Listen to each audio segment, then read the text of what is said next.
ایک شخص حضور سید سرکار غوث اعظم رضی اللہ تعالیٰ عنہ کی بارگاہ میں حاضر ہوئے. عرض کی حضور میں بہت کماتا ہوں لیکن میری کمائی میں برکت نہیں ہوتی. تو حضور غوث اعظم رضی اللہ تعالیٰ نے ارشاد فرمایا جاؤ اپنے مین گیٹ پہ پردہ ڈال دو. اب حضرات گرامی جب اتنا سنا تو بڑا تعجب ہوا کہ برکت کا پردے سے کیا تعلق، لیکن حضور غوث اعظم رضی اللہ تعالیٰ نے ارشاد فرمایا تو لوٹ گئے. جانے کے بعد اپنے مین گیٹ پہ پردہ ڈال دیا. جب صبح نمودار ہوا تو روزمرہ کی طرح پھر سے وہ کام کے لیے نکل گئے.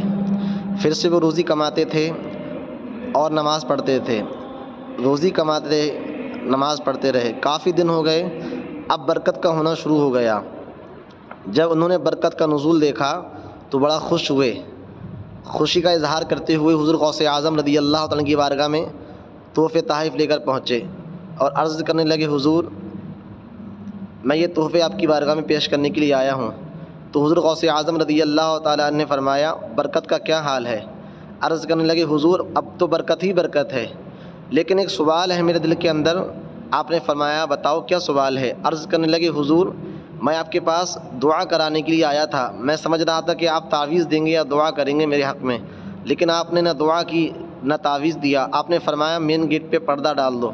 برکت کا پردے سے کیا تعلق ہے؟ تو حضور غوث اعظم رضی اللہ تعالیٰ نے ارشاد فرمایا کہ تمہارا گھر لبے روڈ ہے، یعنی کہ روڈ کے کنارے پر ہے.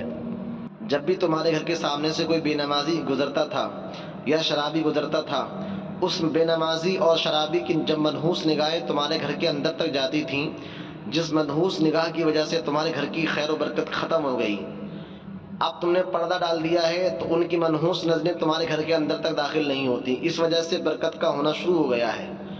حضور غوث اعظم رضی اللہ تعالیٰ فرمان سن کر آپ عبرت حاصل کریں کہ جب کسی کے گھر میں کسی بے نمازی کی منحوس نگاہ پڑ جائے تو اس کی خیر و برکت ختم ہو جاتی ہے، اور جس کے گھر میں بے نمازی ہوں تو اس گھر کا عالم کیا ہوگا. میرے مسلمان بھائیوں برکت اللہ دینے والا ہے. تھوڑی سی کمائی میں برکت اللہ رب العزت عطا فرمانے والا، اس لیے خدا کے آگے سجدہ کریں، نماز کی پابندی کریں.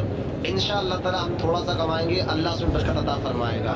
اس لیے سب سے بہتر ہے کہ ہم سب اللہ کے آگے سجدہ کریں، اس کی بارگاہ میں دعا کریں، اپنے بچوں کے ساتھ نماز پڑھیں. اللہ ہم سے راضی